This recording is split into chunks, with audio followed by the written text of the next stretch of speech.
Yes, yes, ma'am. Fantastic. So I will just dive right in. I don't some of the things already Buki talked about. I like when people acknowledge that I am a fun lover.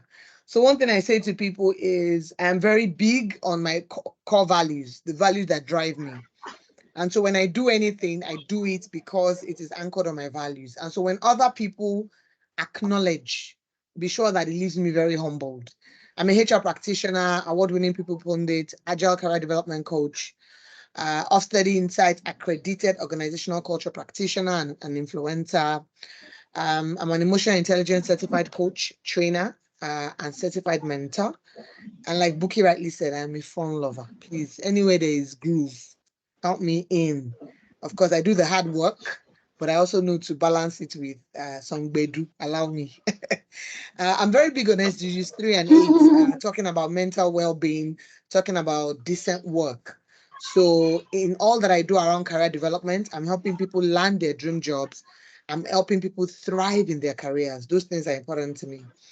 I am big on creating an enabling environment or enabling work culture for organizations. I'm a wife, I'm a mom, like she said. I love to leave people better than I met them. Now, when I say that, I'm also careful to say people that allow me. It's not everybody that wants you to transform them.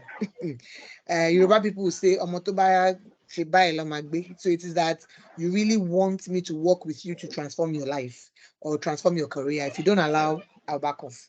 Yes, 14 years practicing human resources, Babcock and BSN alumna. And I recently landed an honorary doctorate degree from the Institute of Leadership, Manpower, and Management Development, ILLMD. And that's where the Dr. Jam came from. So yes, some of the things, and when I have sessions like this, I'm just always quick to say, you may not know me, you may not have heard of me, but in this session today, now it's important that you leave this call knowing who I am. Named one of Africa's most talented HR leaders by Africa Leadership Awards in Mauritius, December 2019. Recognized and awarded one of the top 50 career influencers in Africa in 2020. Awarded one of the most inclusive HR influencers 2020 and 2021, recognized as one of the 30 leading women in HR by Warden HCD for their 2021 International Women's Day celebration. I remember June 10, 2022, which was last year. I just saw people sending me messages. They're like, "Oh, I can see you on this day." I'm like, me, this day, really? I didn't even send in a summary or my profile. And, I was listed one of the leading women in business. I was also named one of the 100 power women in Nigeria last year by the Power Women Network. I was awarded one of the top 50 agile leaders of 2022. And part of what we will talk about speaks to being able to adopt and adapt to new realities in the workplace. And that's how I got named an agile leader. I was also named one of the LinkedIn top voice in 2023, January of this year. And that leaves me, of all the accolades I've gotten, I think this one leaves me the most humbled. Because yes, there are many top voices, but the criteria for selection is quite stiff. And then of course I got named that early this year. And then the last two, which are quite recent as well, I was named one of the top 100 career women in Africa by 95 Chic. And just a few weeks ago, I think it was last week, there's this group, Disruptive People, and they made an announcement of the top 20 disruptive HR leaders in Nigeria, and I made that list. Now, all of this, I will say, was not accidental. And I always say to people that I don't beg for these recognitions. I don't lobby for these recognitions. I'm sitting in my house or in my office, depending on where I'm sitting. And then people send me messages and they say, "We have seen you," or "Somebody nominated you and we want to acknowledge you." If you ask me, it comes back to work ethics.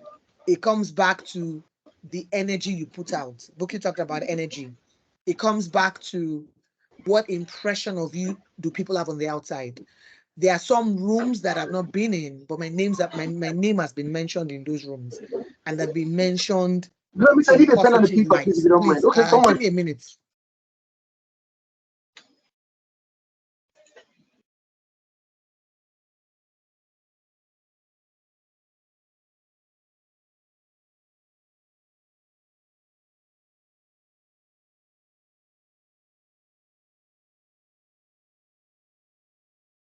So sorry. I needed to get my people to give me peace and quiet. It's not easy. Saturday morning, people are all over the place talking and stuff. So I had to go and remind them that I need some peace and quiet for a bit. So please bear with me. So I was saying that for many of those recognitions and accolades that have come, it is how I've shown up online, the kind of impression, the kind of interaction people have had with me. I think Buki and I will have met maybe once or twice on a few occasions when I came to the school in Ikeja. But aside that, all our other interactions have been online. And people can form impression about us. People can form an impression about our work ethics, depending on the interactions they have with us. And I thought that I would tie this to the conversation we have today. And because of the impression people also have about us, it will determine where they mention our name, what they say about us. It will determine if they will recommend us for jobs. I tell people, in the last 14 years, I've worked I'm in my 6th organization. Yeah, I think I've moved around a bit. And I tell people I'm a flight risk. You will lose me if you don't give me the right environment to do my work. I will move on to the next. I'm never afraid. My CV is always up to date. I'm not actively looking, but if you give me a reason to look, I know that I will land my next dream job. And so in the last 14 years, I've worked in about 6 or 7 environments or organizations. And of course, my price keeps going up. And that's the thing about moving jobs. So by the time I'm moving to the next one, I'm getting the next level. By the time I'm moving to and of course, there's value to show, and we'll get to all of that. But where I was going to is the fact that in all these moves, out of the 6 organizations, I applied for only one job. I mean, it was totally random. I saw it in a WhatsApp group. I applied and I got the job. All the other roles, people recommended me for them. Again, work ethics.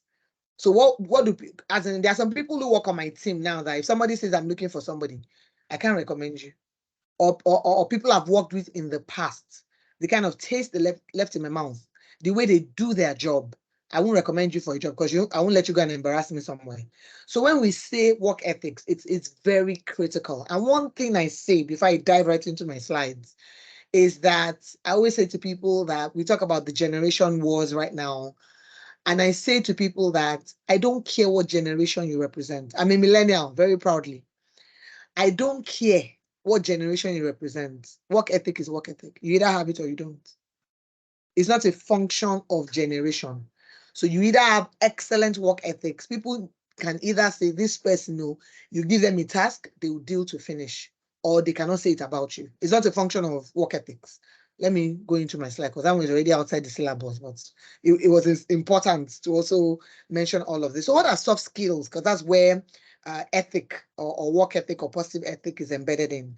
Soft skills are the interpersonal and social skills required to effectively communicate, interact, and work with individuals and groups. Those with great soft skills are strong verbal and non-verbal communicators and are often considered to be good with people. So soft skills are very essential. I said to people that there was an argument on one HR group some time ago, and somebody said, oh, there are 2 candidates who are considering for promotion. One is very out there, solid on the job as well, new, just recently came into that organization, but the person is strong with, has strong people skills, able to present, very articulate. But there's another one who is equally strong, but is not as out there, is very, keeps to themselves, and presentation skills not quite there, but has been in the organization for like 10 years. And then they're trying to promote. Who is likely going to get promoted? You see those verbal and non-verbal communication skills, they are too critical. Your ability to have conversations with people at any level, your ability to clearly articulate your thoughts. It is an art and it can be learned. Now, some of us studied English for 4 years. So I tell people, this English me I'm speaking, my parents paid for it. I say, I did it for 4 years. When people talk about reading books right now, I just shake my head. I'm like, do you know how many novels and text, novels and books I've read in the course of 4 years on campus? My point is, some of us had the opportunity to study English at the very rudimentary level. So we are fortunate to be able to converse easily. But if you don't have that luxury, it doesn't mean that you still cannot build those skills because they are key. You can have technical competence, whatever your field, tech, finance, HR, whatever. All these other elements I'm talking about are also now key. Imagine that you're a tech bro. You have come up with a beautiful invention and you want to sell it to people. You want to pitch it to investors. And then it's time to pitch. And you cannot clearly articulate what you have put together. The purpose is defeated. So those verbal and non-verbal communication skills are very key. So whether they are used in your career or personal life, these skills are important for success. Whether at work or at play, whatever the context, your ability to clearly communicate the value that you bring, your ability to, sell an idea to someone, very, very essential. Written communication, spoken, verbal, non-verbal, all those things are key. So I thought that we will mention quickly the top 10 soft skills that we need to pay attention to. I was looking at LinkedIn early this morning and I saw an article by, I think it was Conferry, and they were saying, don't let's call it soft skills anymore. That battle has been on for long. And they were saying, let's call it real skills. I've seen another one that said power skills. People are calling it different things. And I think for the longest time, these skills didn't get the attention that they needed. And that's why many people are that can be strong technically, but they never paid attention to these things. And it's very unfortunate because it will still impact their careers no matter how far they have gone in their careers. So I don't like to call it soft skills because in the end, they are very hard. In the end, they are the determining factor of who gets promoted, of who climbs the career ladder faster. They are very key. So you have communication, teamwork, adaptability, problem solving, creativity, leadership, work ethic, organization, time management, interpersonal skills. Of course, organization is your ability to organize your work. What comes first? What should come next? Your ability to organize your space. You don't want to work in a job that when you come in the morning, your table is scattered. You are going in the night, your table is scattered. We talk about clear desk policy. All of that is part of organizing ourselves well. So these skills are very key if we're going to thrive in our careers. And even though we call them soft skills, please be rest assured that they are hard. They are hard. There are many aspects to these soft skills, and I recommend that from time to time we just take time out to go and understudy how we can unpack each of those soft skills. And Buki also mentioned to me that we've had series of trainings on soft skills, and so I thought that okay, I won't dwell too much on all those soft skills. I'll focus on strong and positive work ethics, but those skills are key, and it would be nice that we do all that we can to improve capacity in them. So work ethics can be defined as a set of values which involves the right approach, attitude, precise behavior, respect for others, and lively communication. Work ethics refers to a set of moral principles, values, and attitude around how to act at work. Employers want to work with people who have a strong work ethic. Those with a strong work ethic place a high value on their professional success. The way I show up at work, I'm not showing up to impress anybody. See, this morning, you can ask Buki. I was looking at my chat with Buki. We had conversation about this meeting since June 12th. I've had a packed past few weeks or past few months in my new role. And when she reached out to me, I even first thought, no, I doubt that I can do this. But just to give myself time and to pace myself, I thought, I know what, let's do it in July. I just moved it. I'm like, let's do it in July. And then by the time I realized that it's already July, like July is here already, I'm like, okay, time to go and face my commitment. This morning was a struggle. As in, I was in the office till almost 10 yesterday. Till almost 10. I'm working on 2 key projects for the bank, and that it's time consuming. But like I said, my work ethic is I'm not doing it to impress anybody. Work needs to get done, and I will give it my all. I tell people each time I join a new organization, one thing I always say to my team members is I will do the work. I'll burn the midnight candle. But when I go on leave, you will think I resigned because you will not see my break lights. And when I join organization, everybody will be like, no, in this organization, even when we're on leave, we're responding to emails. I'm like, not a problem. But I say to you that as for me, while I'm here, you will feel me 24/7. But when I go on leave, I won't look back.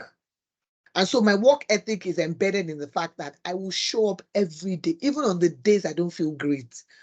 Somebody on my team is on this call. When I put it up on my status, she'll like send the link, and I see she has joined. They always say, Jam, you say you have a headache. You say you're not feeling fine, but you are still attending. I will try.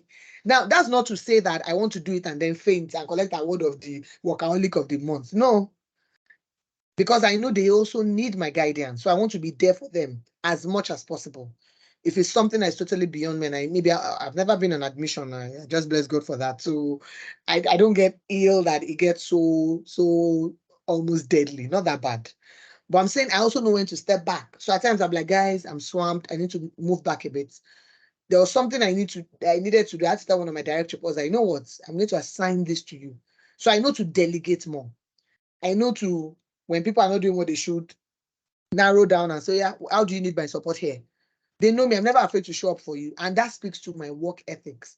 And you should know that one thing I've also seen, and I tell people that the reason I work the way I work is a function of how my career started. So my first 6 years was in HR consulting. And you know, consulting is a madhouse.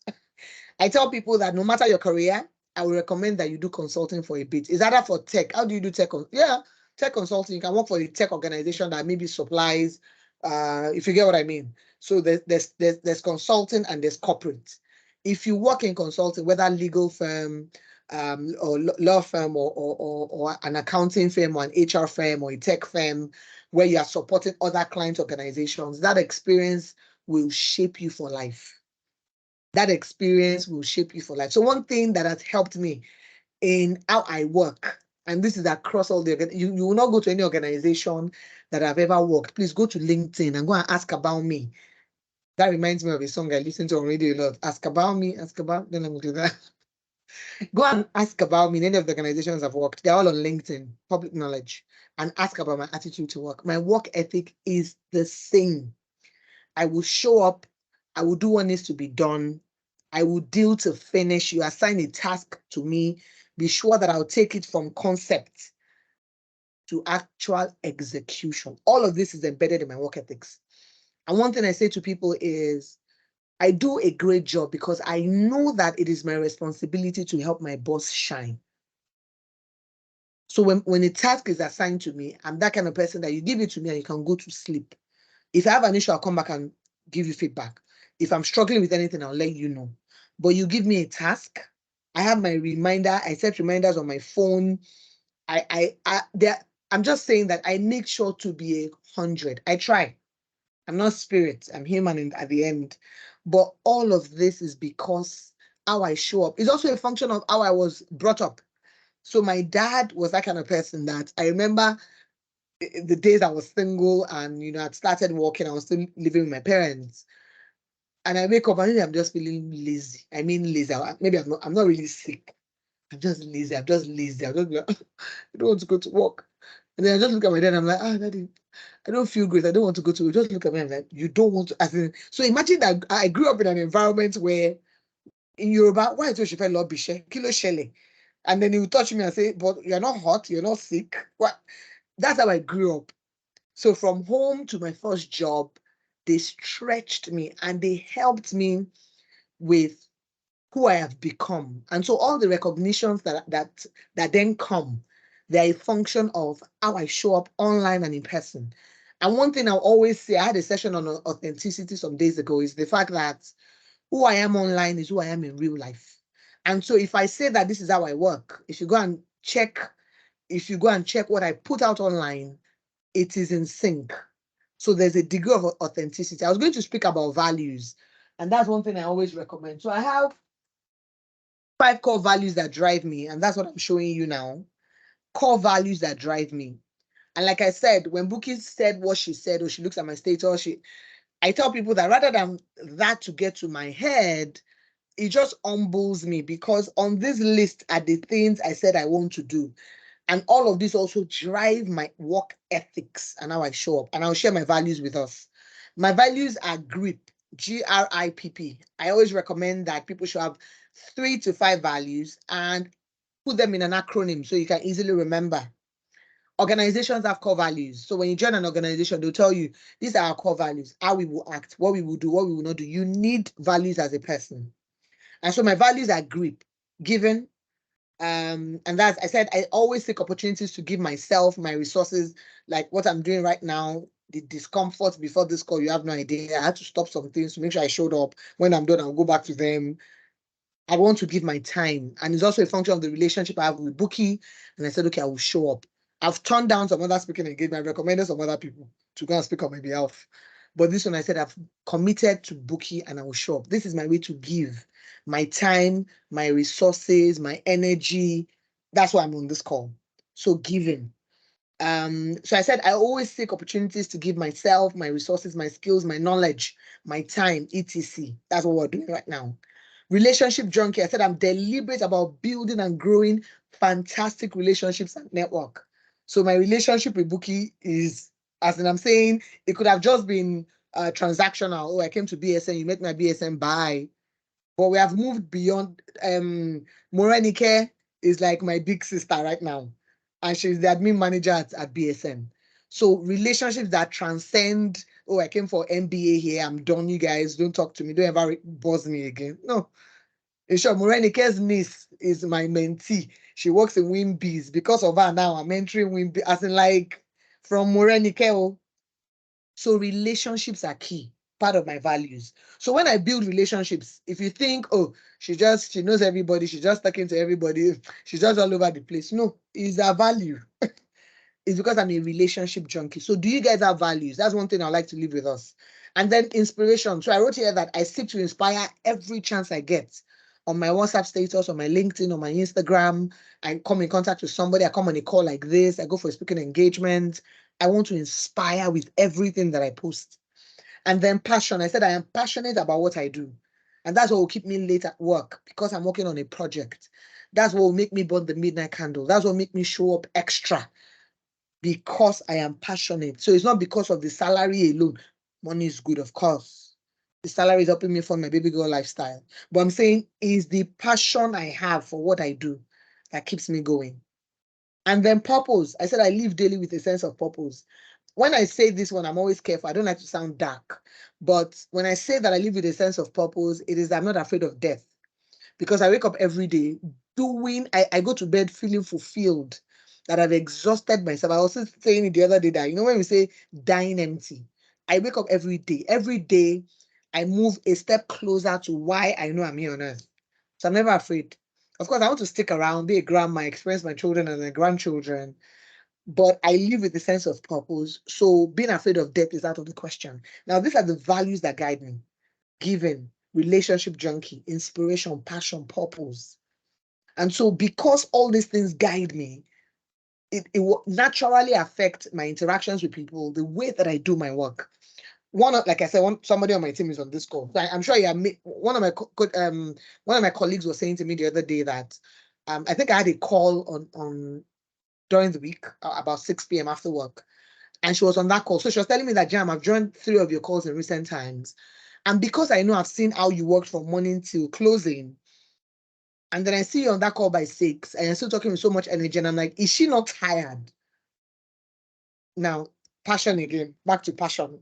So I'm not, and all of this also speaks to authenticity. Don't do it to impress. Don't do it because you want to copy somebody else. Do it because it works for you.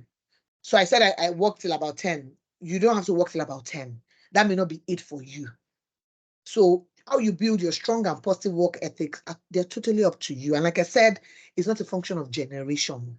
As long as you're adding value and you are doing what is in sync with who you are and what you're trying to achieve. So what are the elements of positive work ethics? Productivity, ownership and autonomy, self-discipline, collaboration and team support, reliability and dependability. This is what I preach within my teams. People who work with me. I need you to be productive. I need you to have a sense of ownership. When my boss assigns a task to me, I need her to know she can go to sleep because I will deal to finish. I take charge. I'm not going to take another person's job and add to my own, but that one that they gave me, I'll do it well, to the mark.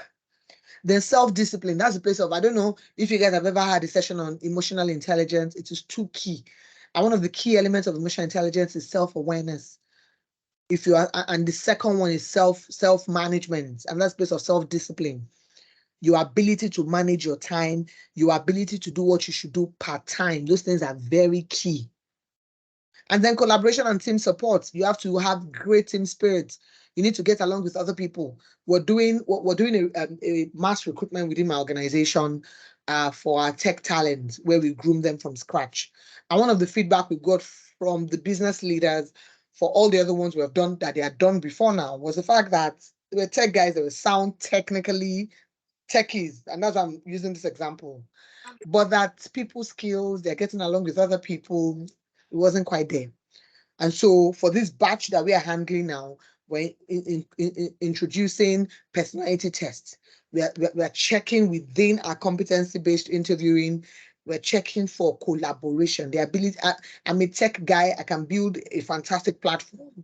But when people come to give me feedback, I'm shouting, I'm not taking it.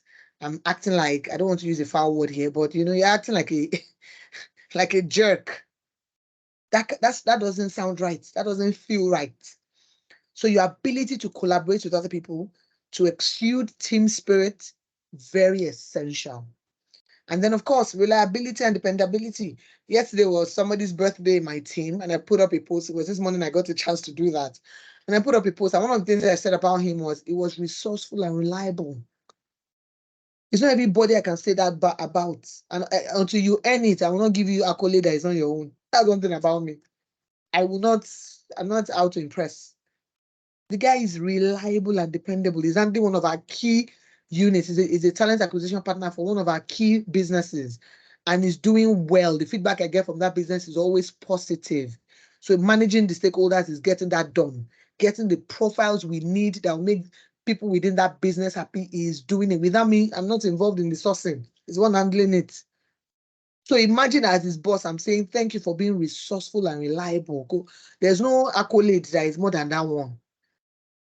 But there are some people on my team, somebody's on my team and you can be, there are some people on my team I can't say you're reliable.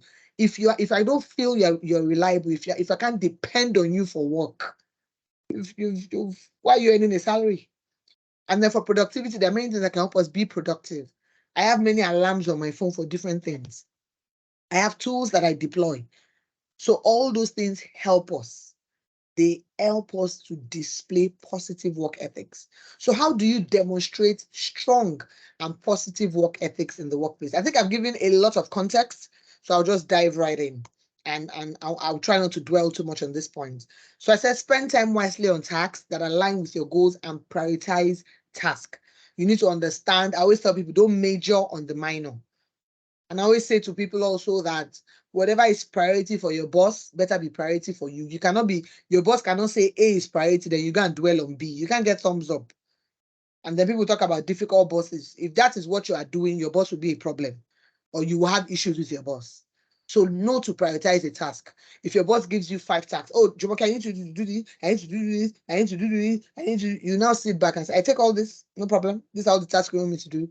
Can you give me an order of priority so that I am focusing on what is important to you? The 2 projects I said I'm working on that is keeping me late at night at work, they are top burner for my boss because they are top burner for the bank. So should I now sit down and cross leg and go and focus on something else? No. What becomes top priority has become top priority. And is it that I'm making my organs priority my priority, or I will get into trouble with her? It's just natural. So if you need to go through a time management class, if you need to go and read up about prioritization using the Eisenhower matrix or whatever else you can use, go and do that. And then, of course, practice time management to complete quality on-time work and be more present during work meetings. All these things are important. During meetings at times, you're not listening. Somebody can be giving a feedback that is relevant to you, but you'd rather be doing something else. No. So be mindful about how you are deliberate about time management. What is taking your time?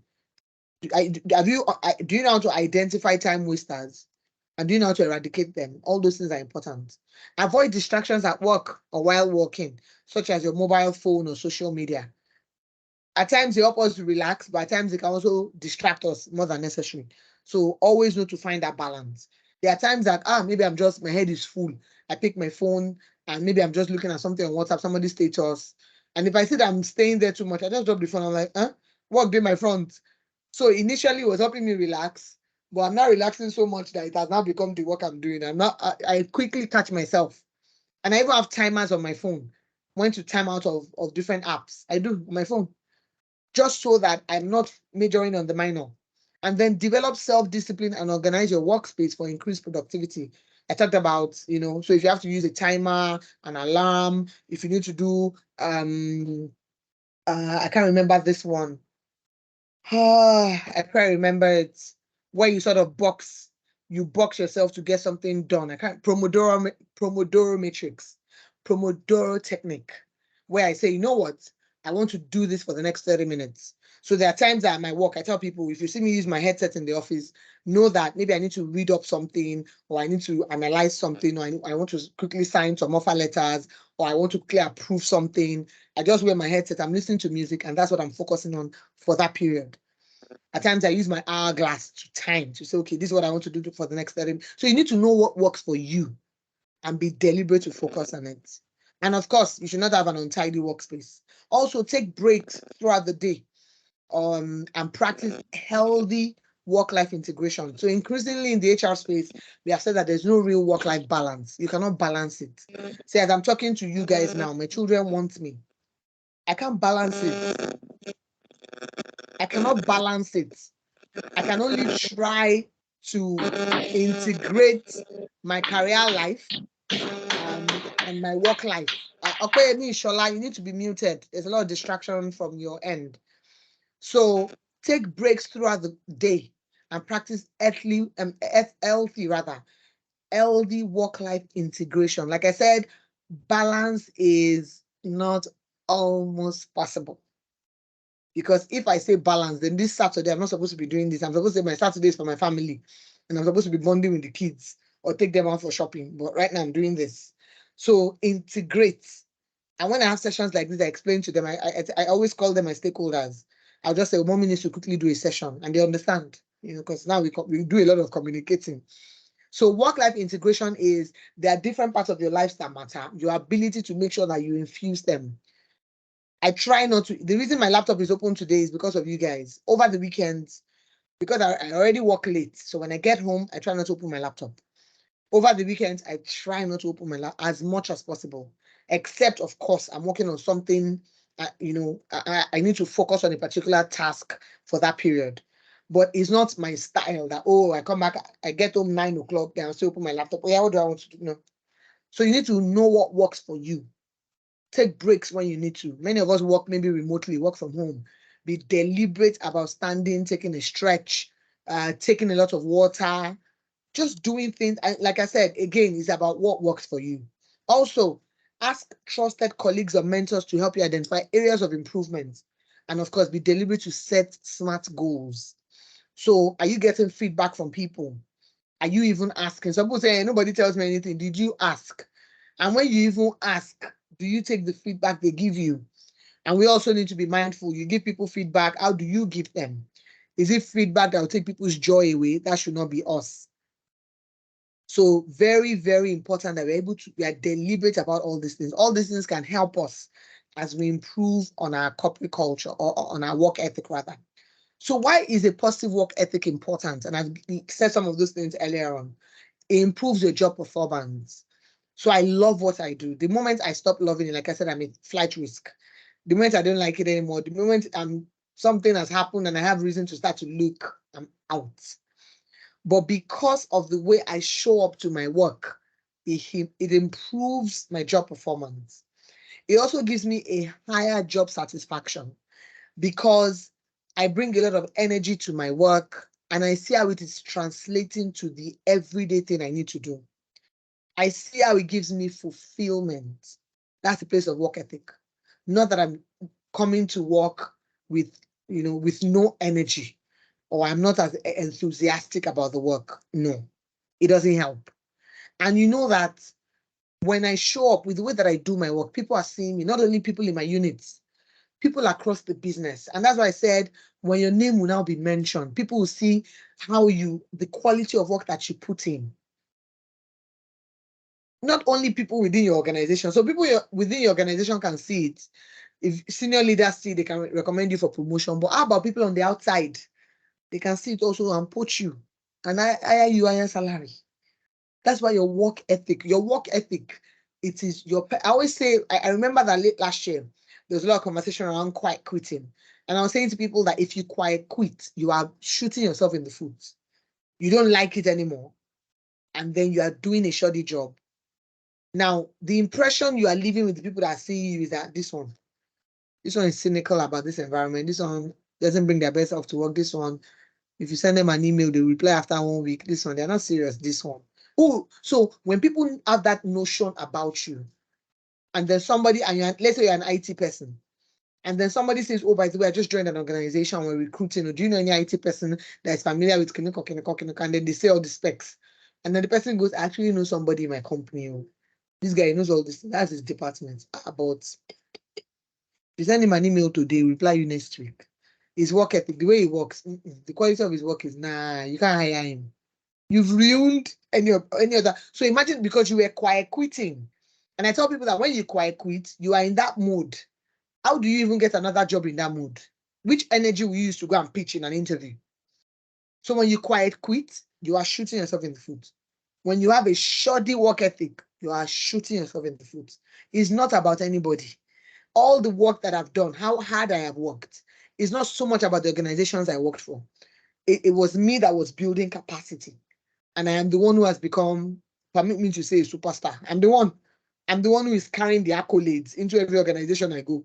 I enter an organization, I get an accolade, and they're wondering, I barely joined this organization in January, the bank I work for, and I've gotten three external awards or recognitions. And my seniors in the bank, they are saying, they're like, who is this person? Of course. So my point is, the accolades I'm getting, if I think I'm doing the organization a favor, I joke. It is me, it's my personal brand that is enjoying all the hard work that I'm putting in. So yes, another thing why it is important, again, work ethic, career advancement, and access to professional opportunities. I've talked about that. How I'm landing jobs, how the recognitions are coming. Somebody was talking to me the other day, and she was like, sorry, I'm just wondering, all these awards, how did you come about them? I'm like, so career advancement, people reach out to me. Somebody used to reach out to me early this year, and I said, oh no, I'm not looking. Can I recommend somebody else? Opportunities will come. And I also know that those opportunities at times, they're not just for me alone. So when it comes and I'm not interested, I'll recommend somebody else. Somebody else lands their dream job. And I'm happy. My ecosystem, my circle are doing well. That's why work ethic is important. And then lastly, I said it helps with building great relationships with your colleagues and of course everybody around you. It is very key. Remember again, your excellent work ethic, you are not doing anybody a favor by having it.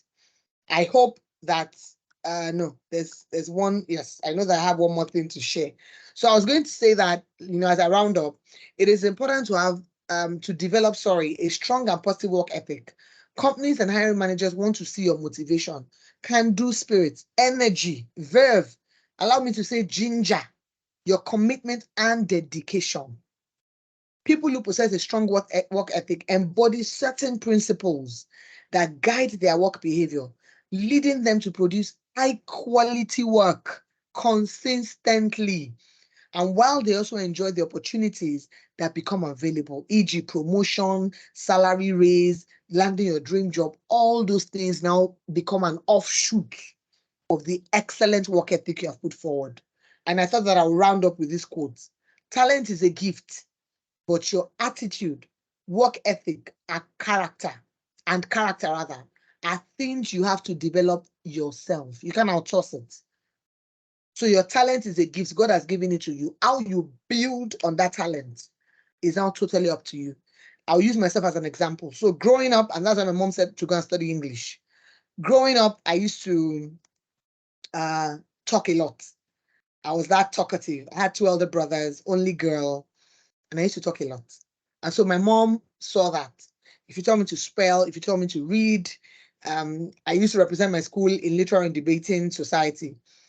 And my mom saw that was my strong point. So that was a talent that I tell people that, see, I'm training you guys today. I didn't go through a formal training of this is how to train people. It's innate. And I say this with all humility. It is innate. And so because my mom saw that this was something that came readily to me. Remember, again, that's my gift, my ability to talk, my ability to make friends. When I was growing up, my mom used to call me Olore. I was the one with the most friends till now. Not even, in short, right now, my birthday is coming, and my brothers have been saying, I don't know how that all will contain the people you want to, because you know to make. So I'm saying this is me from growing up. It is innate. So when I say relationship junkie is a core value for me. Did you guys see my plaque? Is a core value for me. It is because it is innate. And so all those gifts were there, but I didn't stop there. And that's what I said about gifts. I didn't stop at just the gift. The gift in itself is not all. And that's why I said talent is a gift, but your attitude, work ethic, and character are things you have to develop yourself. So I had the gift, but the responsibility, the onus was now on me to go and build on it, to go acquire anything else I needed to acquire to be able to use the gift. And so my mom, I don't know who taught her career coaching, but she was like, you like talking, you like reading, you like, we are going to study English. And then I did English, read too many books, came out of school, did my MBA with Business School at Netherlands, much more later. Had my first experience in consulting, HR consulting, and my career in HR peaked. And that's so everything that I do now comes from my gift. And I think I want to round up with this, my model of emotional intelligence, because again, it's back to gifts. Because your gift is not enough if you don't put it in a form that other people can benefit from it. So I want to look for it. My KOB model of emotional intelligence. Permit me to locate it. Where are you? I'm going to just project it very quickly because it's a very important, it's something that helps with, this conversation we're having. So I'll just share very quickly as I talk about it. Very, very quickly. Yeah. So this is it. I hope you can see it. So this is my model of emotional intelligence. And it says, know your magic. Back to that talent I talked about. And it says, find yourself, discover what makes you tick. And then I said, own your magic. And that's the place of being deliberate about owning what makes you tick. So I could talk, I could read, I could write, I could express myself. How did I put it in a form that is not beneficial to you guys is what has brought me here. From lecturing and debating in primary and secondary school to here. And then B, bless others with your magic. So I said, do all you can to share your awesomeness with the world. So when you have found your talent, when you have found what it is you're good at, please, as you build on your work ethics, make sure that it doesn't stop with you. I tell people that all that I know about, the reason why I went into career development coaching was because what I know organizations are looking for, many people, it's not common knowledge for everybody. And so I wanted to tell many more people. That's what I do on my page on Instagram. Please follow us. I don't even know. There are many social media platforms we need to mention now. We need to also now add threads to that. But yes, follow us on Instagram. And I tell people that when I say follow me on Instagram, it's not because I'm trying to get to 1 million followers. It's because I share nuggets day that can help you. When we have this session now, you can't see me every day. But on Instagram, you can go and share, you can go and connect, you can go and see the things that I talk about on a daily basis, every week. I have a virtual assistant that works with me. I pay her every month because I want to give you guys value on Instagram. And this is me being brutally honest. So when I say go and follow me, it's because this conversation cannot end here. I can post something on Monday that will help you in your career journey. So I think as I'm saying it now, please go to Instagram at Workplace with Jam. Please look for us and follow us. And remember, know your magic, guys. Own your magic. Don't let anybody make you second guess your magic. Own it. That's the unique source you bring to the world. That's why God put you on this planet so that you can help us. And like I said, don't let it stop with just you. So all the things that I know, they're helping me land my dream job. They're helping me grow in my career. But I'm not selfish. I want to share. I want many more people to land their own dream jobs. I want many more people to thrive in their careers. And that's me blessing the world with my magic. So I'm challenging you all to do the same thing. And I think that will be all. Over to you, Bukola. A round of applause. That's how we do in Toastmasters. Awesome, beautiful, powerful. I remember I was discussing with Dr. Jam on this session. I was like, can we have like 2 hours of your time? She said, can you pay 1 million? I thought about it the second time again. And this 1 hour is way more than 1 million naira for us. Thank you very much. Thank you very, very much. Personally, I jotted some things I don't know about my colleagues, but I had my notes, my pen, and I was writing. Thank you very much. So many things to learn from this session. I believe we have questions. Please, not like Nigerian students that will say any question, no questions, and they don't want to leave. Please have questions. And also, I want to encourage everyone to sign up for a coaching and mentorship session. It's something you can afford, and I can help you with the information. But please do, you can't be stagnant in your career. So even if you want to stick in one organization, at least have a career trajectory or a map that you want to use. So she can help you to navigate in case you are confused whether you are still in tech or you should not still be in tech, or you want to change jobs. Anything that you need career wise, she can help you. Personally, I'm recommending. I can't recommend too many people, but for me, she's number one on my list. So you can reach out. So I'll send you all the links to Instagram, Facebook, everything I can share. If I trade, I'm gonna look for her there and share everything. Please, if you have questions, you can unmute and ask, or you have comments, anything that you want to talk that is positive, please. Let's also in the chat, let's thank her. Thank you so much. Thank you so much, ma'am. So much appreciate you. Questions, comments, observation, anyone? Questions. You know, no one will want to talk now that they have. Thank you very much. Start with, I have a question. And someone will say, me too, I have. And that's one time. 1 p.m. now. What questions? I have a caller. Can I go ahead? Okay, Ife. Okay, Ife. All right. Good afternoon, Dr. Jam, and every other person on this call. Thank you very much for your input. It was quite impactful. Thank you so much. I have a question, and it's coming from a personal place, right? So, yes, based off what you have said, it's very essential to have like great work ethic, and try to grow within and outside the workspace.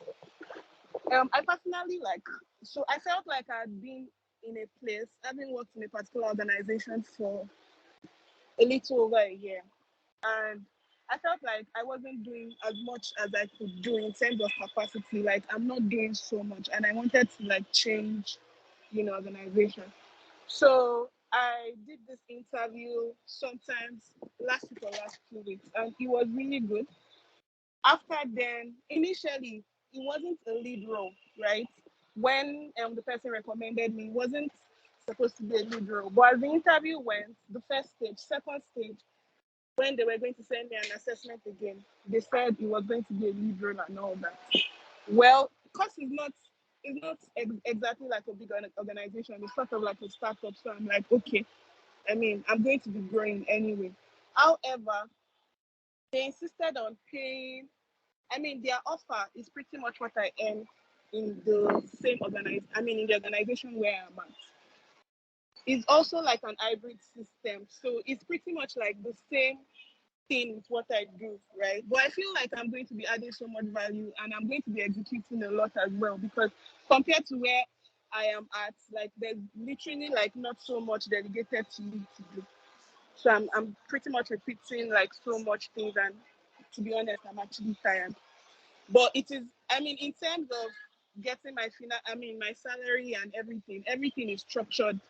I don't have problems with salary. Now, in going to like a startup, I'm pretty much scared about, we know that there have been lots of failures, in the startups lately. So I'm scared that my concerns are what if, there's so much work and, I cannot even get to do other things, and maybe there's no job security at the end of the day. Like I have so many concerns.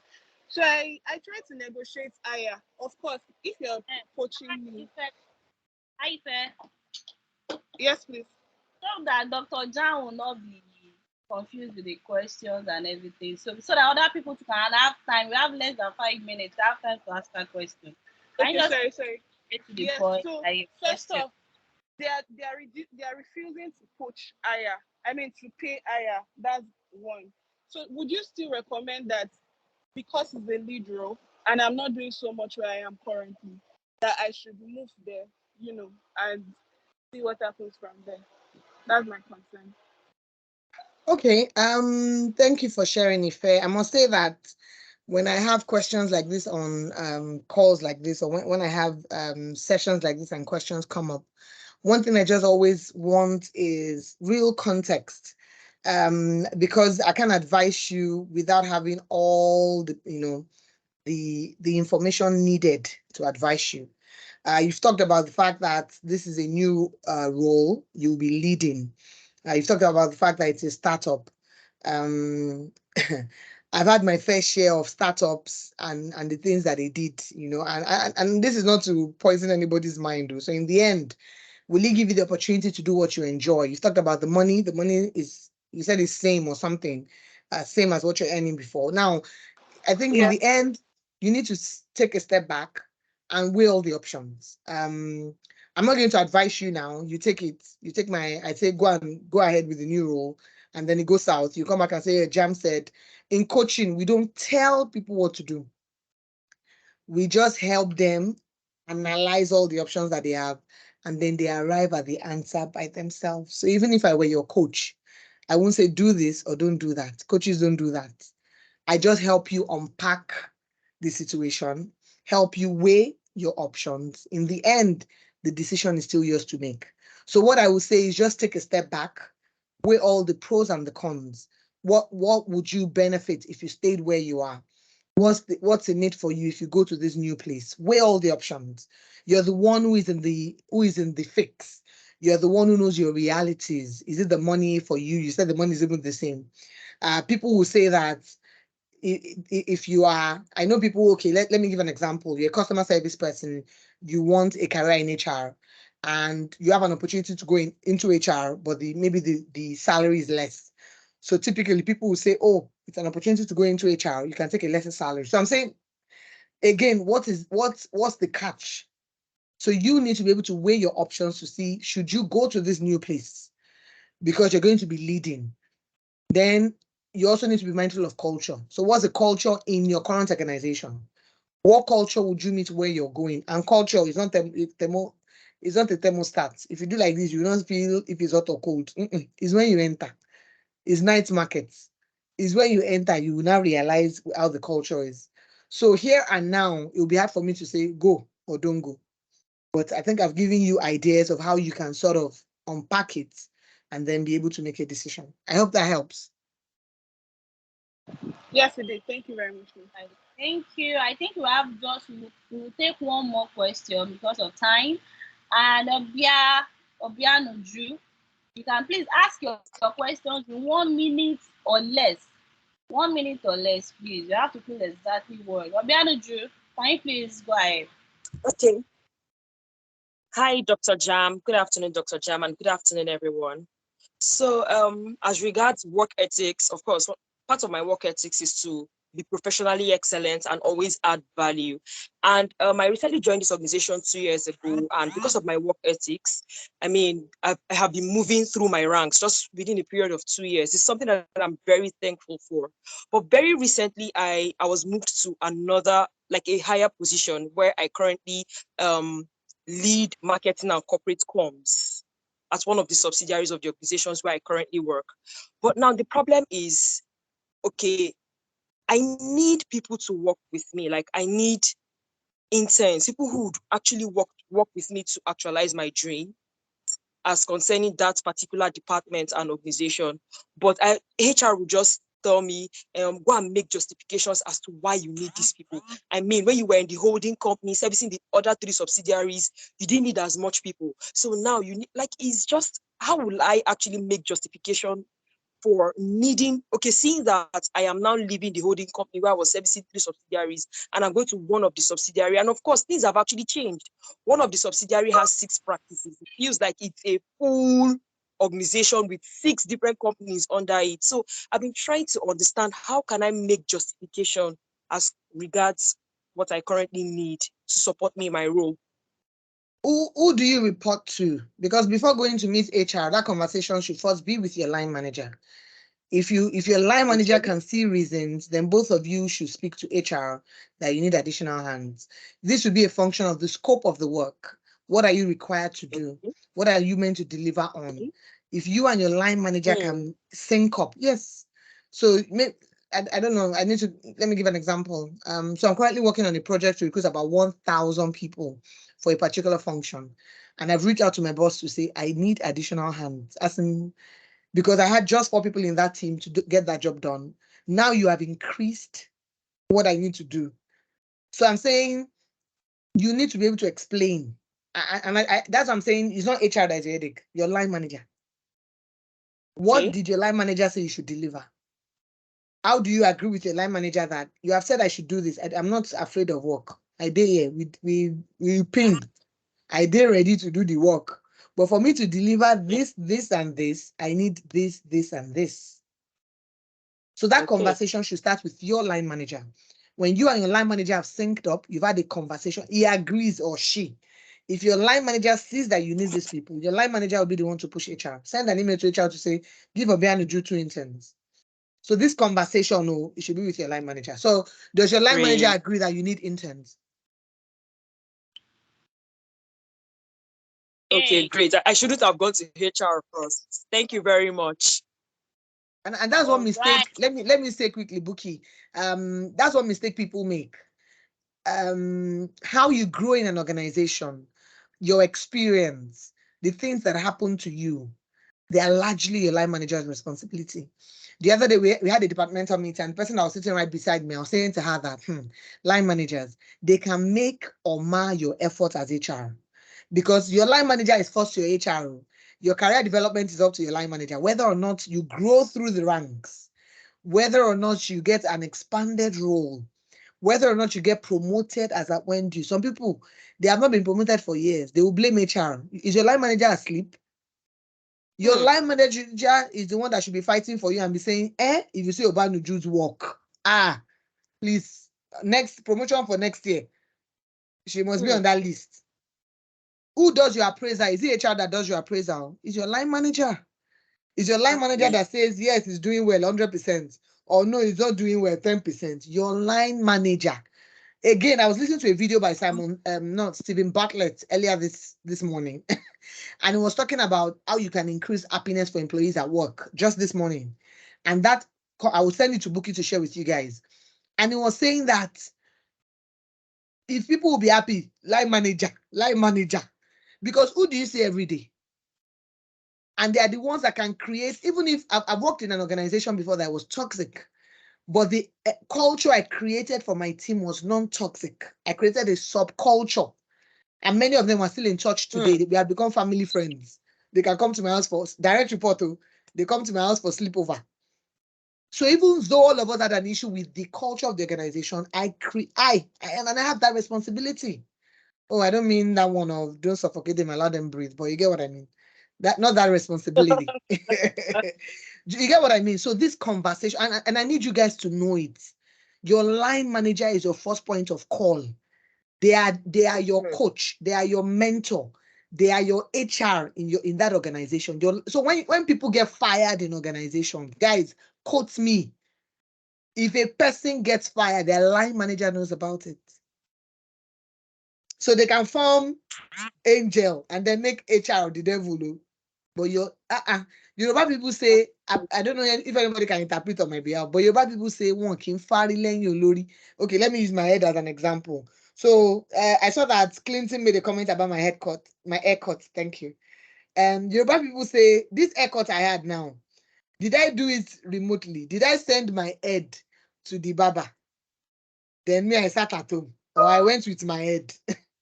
I went there, sat down, then the lady did what she did. You cannot give me a haircut without my consent. So nothing can touch you in an organization without your line manager knowing about it. I think I've answered Obianuju's question. So yes, Yes. Thank you over very to you, much. Bukola. All right, Dr. Jam, Benedicta. It is already past 1 p.m. I don't have 1 million except if we combine and beg Dr. Jam to please answer this one person, please, with your Yes, permission. I will. Yes, I will. No issues. So Benedicta, please go ahead. Good afternoon, Dr. Jam, Bukola. Thank you for this initiative. My question is, so I find myself in my dream job. It has always been a dream for me to be in the HR space, and then I finally got one. But I'm here now and I'm enjoying everything, but in the back of my head, I'm already feeling like I'm going to fail. So how can I deal with in that kind of situation? Because this is always what I have wanted and I'm feeling like I am going to fail. How do I deal? How do I deal when I find myself in that kind of situation? I'm finding myself in the situation, not like how can I, so. So why do you think you will fail?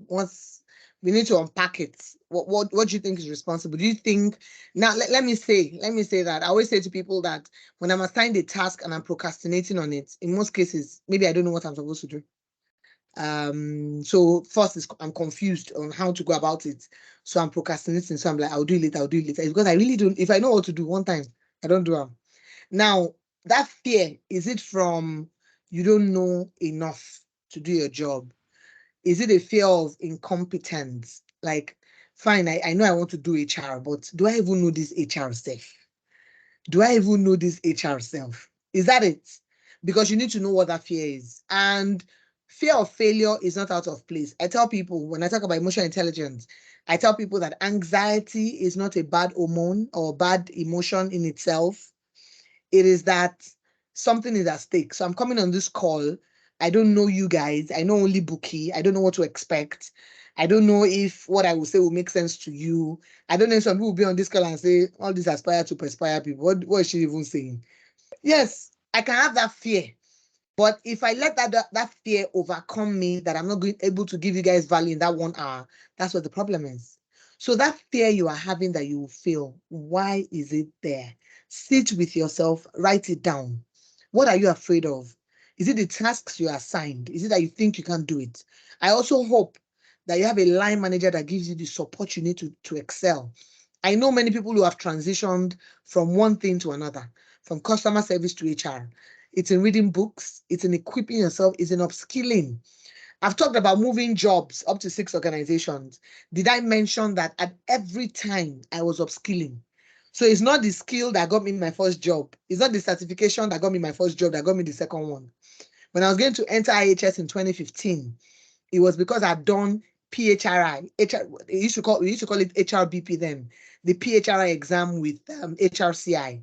I'd done it in 2015.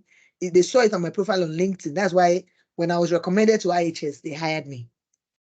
When I was leaving IHS to go to Aldelia, of course, all the HR experience I had was what helped me get that job. Because if you go to my LinkedIn, you see my journey.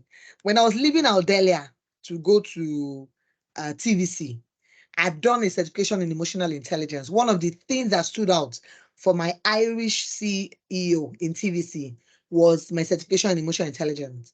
That, he knows that that's one thing leaders lack. He likes the fact that I have a certification in it. I'll be able to get along. I'll be able to groom leaders at my level. And I had that responsibility, was on my KPI. All the managers that were on the same level with me, I had a responsibility to show them how to manage their people. That was what got me that job. By the time I moved into the next job, it was agile. I learned about agile in 2021. And that and all the other certifications I've gotten, my certification on organizational culture, that's what has helped me in my new role now. So my point is, do you need to upskill to be able to do all you need to do in that role? Absolutely. And don't let that fear overcome you. All of us have imposter syndrome from time to time. My friend will say, don't let this let's call it imposter moment. There are moments you just feel like, even me, with all these accolades, at times another person will write to me, they want to give me an award. This award, is it jazz? Where are they seeing me? Jazz, what did they do? What did happen? Gone. I only you did this HR. Do you understand? And that's not to say that I'm not good. For the records, Benedicta works on my team, so let me just put it out there. Let me just put it out there. Yes, but Benedicta works on my team. So again, and I show you, you work with me. So if I say I'm doubting myself, maybe I should hear from Benedicta. If at times I feel like all this recognition, am I all that? Maybe we should hear from Benedicta. Let me even hear a very honest feedback. So Benedicta, I'm putting you on the spot now. You work with me directly. I'm not afraid to bring you on this call. You work with me directly in the last, 3 months or thereabouts? Maybe I should hear Yes, from my you. 3 months. What's my work ethic like? Let me hear from you on this call. Okay, so to be honest, not to blow Dr. Jam's horn too much. So for the record, yeah, Dr. Jam is my line manager, and I've seen passion. That's one thing that even when I have those fears coming all the time, I'm like, if Dr. Jam can do it, I have to grow to that point. Yeah. Dr. Jam is passionate about her job. Dr. Jam is passionate about giving all the knowledge that is in her head. She's also compassionate. I know for a fact that I one. won't let you people take all the knowledge in my head, Sha, because myself still need them. You But just have to give it. I didn't mean to People put you on the wasn't spot here, true, ma. Benedicta. But I'm saying She's that very all that fear, use equipping yourself, upskilling yourself to conquer that fear.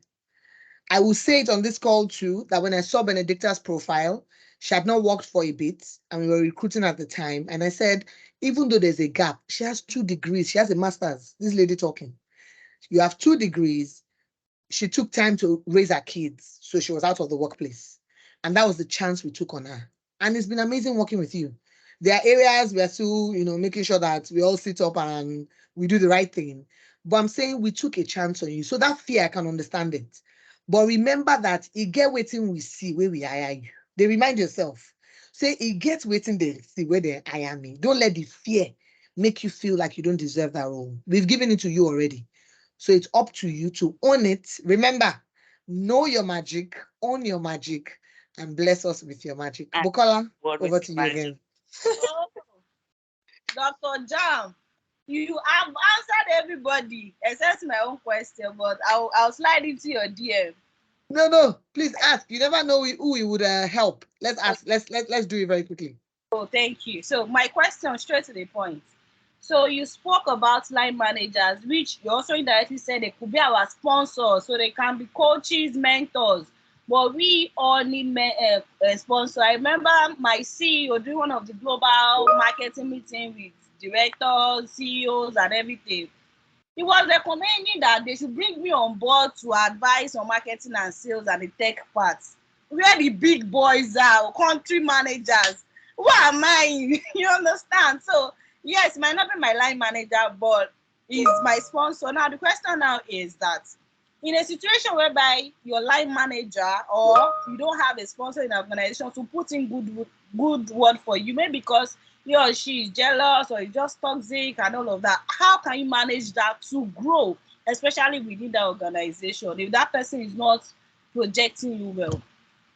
The good thing is, I realize now that there was a video I saw about Oprah Winfrey, and I think I put it on my status the other day, where she was talking about even when your experience at work with your line manager is not very rosy, see the lessons and learn them. The truth is, if our journey is all smooth, um, how do we make sense of the ones that are not palatable? Even the Bible says it, you will see trials, tribulations will come, but that we should be of good cheer because he has conquered. I've had a boss that took my shine, was trying to sabotage me. She was my own line manager, and then I had people reporting into me. So for the people reporting into me, this lady would talk to them and say, don't tell Jamo. But those ones were loyal to me because, of course, I was their direct line manager. So I was reporting to her. They were reporting to me. But she would go past me and talk to them. There are many ideas I came up with in that organization. And I felt like I didn't get the accolades that I should. Now, not that I wanted to eat the accolades. I always tell people, see, do you know what is most important to me in my job? I want to do a great job. And as long as I'm getting my pakam at the end of the month, remember what I said. Now that money I go take do baby girl. The accolades are, if you give me plaque, now plaque, okay, I have a virtual background. My plaques are here, it's not money. It is the money you pay me every month that makes the difference for me. She gets. But I knew that my boss was maybe threatened by me, by who I was on the outside, because before I came, my reputation preceded me. Unfortunately, again for her, she didn't recruit me for the role. So it was the CEO and one other senior within the business that hired me. So when she resumed, she inherited me. So she was not involved in my recruitment. So it was many things. And I knew that this environment, I was doing my work, and I was also deliberate not to sabotage her. Even the issues I had with her, I didn't talk to anybody about it in the business. When I was ready to resign, I called one of the people who was in my recruitment, and I said, oh, I needed to speak to you about something. And she was like, Jam, this is when I say you want to speak to me. I hope all is well. I said, I want to speak to you. By the time I was talking to her, I had gotten another job. And so I was telling her that I wanted to resign. I felt like I owed it to her to let her know. And it was when we were talking, she was like, why? Is there anything we can do to make you stay? Even if they increase my salary, I wasn't going to stay. So it wasn't about money anymore. Where I was going, I was getting what? Almost 10 million extra. So it wasn't even, there's no negotiation here. Don't let's try. I was leaving already. But my point is, by the time I was having a conversation with her, she said, Jumoke, what could we have done? And I said to her that, see, this is how this person is. I have tried that. I even worked over a year with this person without any rancor. It's my emotional intelligence that was working. So I did that. But I know that I cannot stay anymore. So you are working for a boss that is not allowing you shine, except Holy Spirit intervenes. Remember what I said about your line manager? They can determine if you'll be in a role for 10 years, line manager. So a line manager is not allowing you to shine. Don't sabotage them. Don't pick a fight. Because one thing I also learned in that experience was that you can never win a war against your boss. Never. So I didn't go out of my way to make her look like the bad person. I was doing my work. Even she, it was when I left that organization, she knew that I didn't quite like her. In the ways that she dealt with me, I used to tell people she didn't know how to use emotional intelligence to deal with me. I showed her. So something has happened. I expect her to respond to say, oh, Jumoke, I'll take the day off. Oh, because I don't want to start to give context, But she won't do that. So when I realized that she was not making concessions, she was not compassionate about the realities I had on the job, I'm the one that will now propose it that, ma, I need to do this. And then she'll be like, oh, okay. I'm like, you're not thinking about it. I won't let you set me up. So she's still my boss. Last, she's the one that will do my confirmation. Last, she's the one that will do my appraisal. So I knew that she was critical. But I also knew that working with her, I won't grow. There wasn't much to learn. My current boss. Hell. I don't have face cap. I feel like removing the cap. You know when they say remove hairdressing during youth call? I like when I have a boss and I can learn from you. Before my current boss, my last boss was Indonesian. It was under 30 because I was working it was in a startup. And I learned so much. The guy stretched me. I'm older than him. So it's not about age. I learned so much that it made me a better person. So for me, you are my boss. What you want to use to do bragado is the title, is the position, but I'm not learning from you. And those are some of the things I thought about. So that when the next opportunity came, I looked at it, the pay, the role. I said, oh, off I go. I'm the same person that said on this call now that people have reached out to me early this year and I said, I'm not interested. I'm the same person. Because I'm in a role that I love. It's challenging, it's stretching. I have a boss that supports me. I have a boss that genuinely has my back. And those are the things for me, beyond the naira and kobo. I have a boss that said to me that, see, Jumoke, if you need to pull down any wall, just let me know. I will bring the bulldozer. As long as you're getting your job done. That's the kind of boss I currently work with. What's there to not love?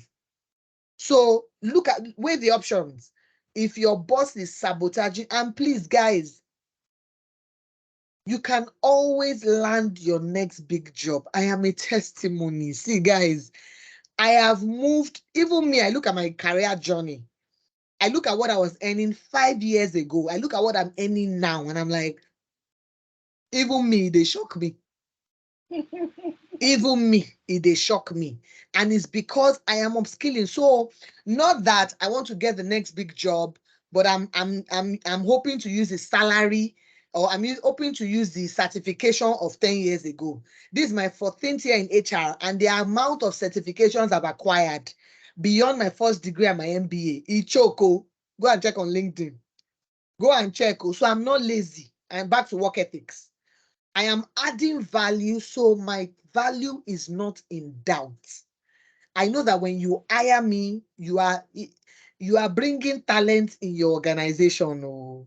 And then when you didn't hire me too, God did not say that I will bring my magic to your company. Oh. Hello. But I know that I am the magic. I am the value. So if you know it enough, guys, please.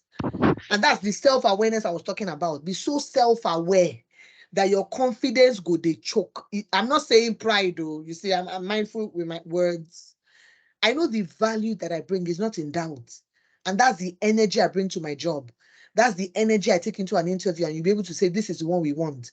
I go for an interview, you don't pick me. I don't even want to work. There's some interviews that from the interview, the way they were attacking me, in my head, I'm like, maybe, yeah, I don't go work with them. Even me, I know. So by the time you're sending me reject email, even me, I don't force reject to now, because the culture is important to me. Look at Buki saying that on I'm about the vibe, I'm about energy. I want to get into the workplace. I will work till 9 p.m. It doesn't cost me anything. Shall give me an enabling environment? I beg you. And then, like I said, when I also go on leave, you not see my brake lights. Let's maintain the same energy. Buki, I think I've answered your question. If you allow me, I'll just keep going. Yes, you have. Yes, you have. Beautiful. Beautiful. You need to check the charts. It is inspiring. Thank you so much. Thank you. Really appreciate you. So Thank you. I will also share, I will upload it to YouTube. I'll share the link with you in case someone asks you questions like this in the future. Just say, you want to know the magic, take you to go and watch. Say, watch this one first. Let's start from there. Thank you so much. Thank you, everyone. Thank you, Dr. Jam. Thank you so much. Thank you to the participants. And our final session for the semester for this CCG group will be next week.